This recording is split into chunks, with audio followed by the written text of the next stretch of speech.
Assalamualaikum warahmatullahi wabarakatuh. Selamat datang anak-anakku sekalian. Semoga dalam keadaan sehat selalu dan tetap semangat. Baik anak-anakku sekalian, untuk mengawali materi kita hari ini, mari kita berdoa terlebih dahulu membacakan surat Al-Fatihah. A'udzubillahi minasyaitonirrajim. Bismillahirrahmanirrahim.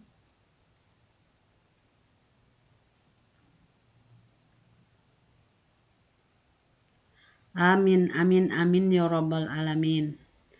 Anak-anakku sekalian, untuk materi kita hari ini adalah meyakini kitab-kitab Allah SWT, mencintai Al-Quran. Apa itu iman? Iman meyakini dan percaya sepenuh hati. Jadi, pengertian iman kepada kitab-kitab Allah Subhanahu wa taala adalah percaya dan yakin dengan sepenuh hati bahwa Allah itu telah menurunkan kitab-kitabnya kepada para rasul. Dengan adanya kitab-kitab Allah Subhanahu wa taala, manusia dapat membedakan mana yang benar, hak, dan mana yang salah, batil, dan mana yang bermanfaat dan mana yang mengandung mudarat, yaitu keburukan. Sesuai dijelaskan dalam firman Allah SWT dalam surat Al-Maidah ayat 16, yang artinya, dengan kitab-kitab itulah Allah memberi petunjuk kepada orang-orang yang mengikuti kaidahnya ke jalan keselamatan. Dan dengan kitab itu pula Allah mengeluarkan orang itu dari gelap gulita kepada cahaya dengan izinnya dan menunjukkan ke jalan yang lurus. Kitab Zabur diturunkan Allah SWT kepada Nabi Daud alaihissalam pada abad ke-10 sebelum Masehi di daerah Yerusalem. Kitab Zabur diturunkan untuk Bani Israel atau umat Yahudi. Kitab ini ditulis dengan bahasa Kipti. Selanjutnya, anak-anak, kitab Injil. Kitab Injil diturunkan kepada Nabi Isa alaihissalam pada permulaan abad ke-1 Masehi di daerah Yerusalem.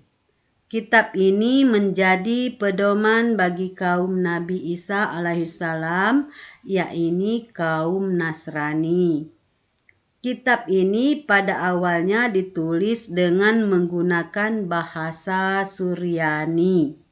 Nah, Nabi Isa alaihissalam mengajarkan kaumnya agar taat kepada hukum-hukum Allah dan tidak terlena dengan gemerlapan harta dan dunia. Nah, terus yang keempat, kitab yang terakhir adalah kitab Al-Quran. Kitab Al-Quran merupakan kitab yang diturunkan Allah SWT kepada Nabi dan Rasul yang terakhir, yakni Nabi Muhammad SAW.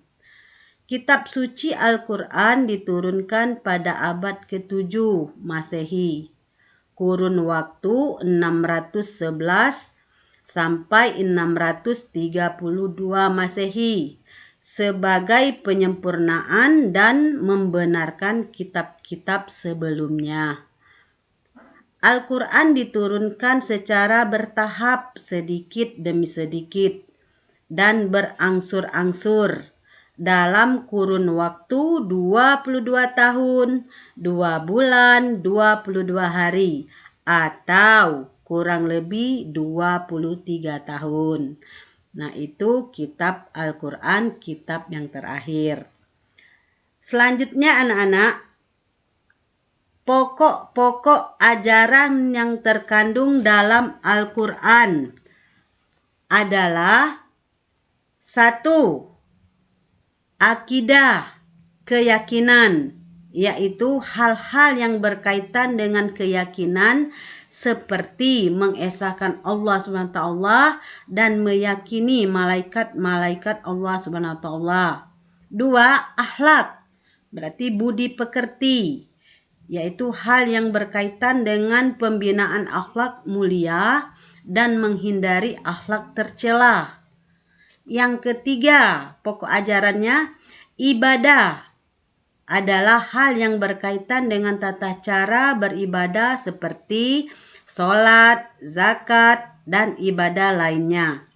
Yang keempat, muamalah, yaitu sesuatu yang berkaitan dengan tata cara berhubungan kepada sesama manusia. Yang terakhir, tarik sejarah, yaitu kisah orang-orang dan umat terdahulu.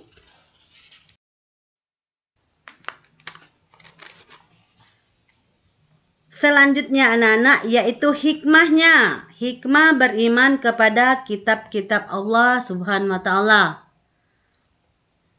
Ada 8 hikmah yang terkandung dalam Al-Quran. Ibu sebutkan saja ya. Ada 8 itu. Pertama, hikmahnya memperkuat keimanan kepada Allah SWT. Yang kedua, mengetahui bagaimana berperilaku yang baik dan benar dalam kehidupan sehari-hari. Yang ketiga, mengetahui dan membedakan mana yang baik dan mana yang buruk. Karena dalam kitab suci dijelaskan tentang bagaimana cara berperilaku, baik sebagai makhluk sosial maupun individu. Yang keempat, hidup manusia menjadi tertata karena adanya pedoman yang bersumber pada kitab suci. Yang kelima, memupuk sikap toleransi karena kitab-kitab Allah selalu memberikan penjelasan tentang penanaman sikap toleransi. Artinya kita harus selalu menghormati dan menghargai pemeluk agama lain. Yang keenam, menambah ilmu pengetahuan karena kitab Allah selain berisi perintah dan larangan juga berisi pokok-pokok ilmu pengetahuan. Yang ketujuh, memberikan pengetahuan sejarah tentang kehidupan orang-orang terdahulu agar menjadi pelajaran hidup yang berharga bagi umat manusia saat ini. Yang terakhir, menumbuhkan sikap optimis untuk meraih kebahagiaan dan kesuksesan dunia akhirat. Nah, itu tadi materi kita hari ini. Untuk tugas anak-anak, silakan buat kelompok untuk membahas ajaran-ajaran pokok apa saja yang terkandung dalam kitab Taurat, Injil, Zabur. Nah, itu buatkan 3 kelompok untuk membahas 3 kitab tersebut. Nah, baik anak-anakku sekalian, untuk materi kita hari ini cukup sekian. Semoga apa yang Ibu sampaikan materi hari ini bermanfaat bagi kita semua.